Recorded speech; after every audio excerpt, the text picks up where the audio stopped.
Hi friends, ఈరోజు మనం మురుడేశ్వర్ గురించి తెలుసుకుందాం. ఈ మురుడేశ్వర్ కర్ణాటక జిల్లాలోని ఉత్తర కన్నడలో భట్కల్ తాలూకాలోని ఒక పట్టణం. అరేబియా సముద్రం ఒడ్డున ఉంది ఈ మురుడేశ్వర్.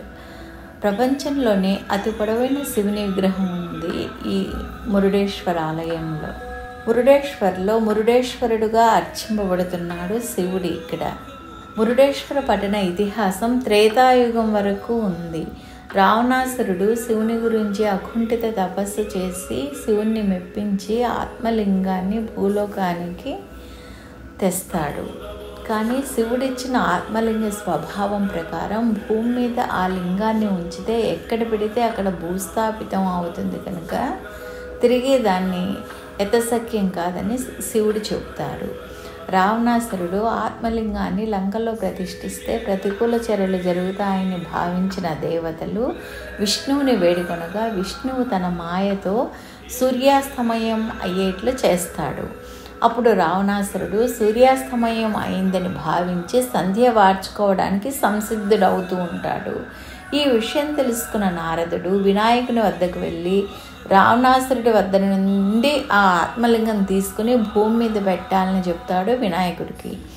అప్పుడు వినాయకుడు నారదుడు కోరినట్లు రావణాసురుడు సంధ్య వార్చుకునే సమయానికి బ్రాహ్మణ వేషంలో అక్కడికి వెళతాడు. ఆ బ్రాహ్మణ బాలకుడిని చూసిన వెంటనే రావణాసురుడు తాను సంధ్య వార్చుకొనవలసిన కారణమున ఆ బాలకుడిని లింగాన్ని పట్టుకొనవలసిందిగా కోరుతాడు.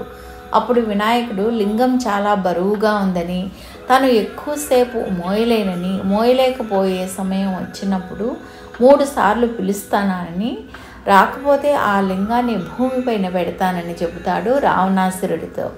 రావణాసురుడు అందుకు అంగీకరించి వినాయకుని చేతుల్లో పెట్టి సంధ్య వార్చుకోవడానికి వెళ్ళగానే కొంచెం సేపటికి గణపతి లింగాన్ని మోయలేకపోతున్నానని, బరువుగా ఉందని 3 సార్లు పిలుస్తాడు.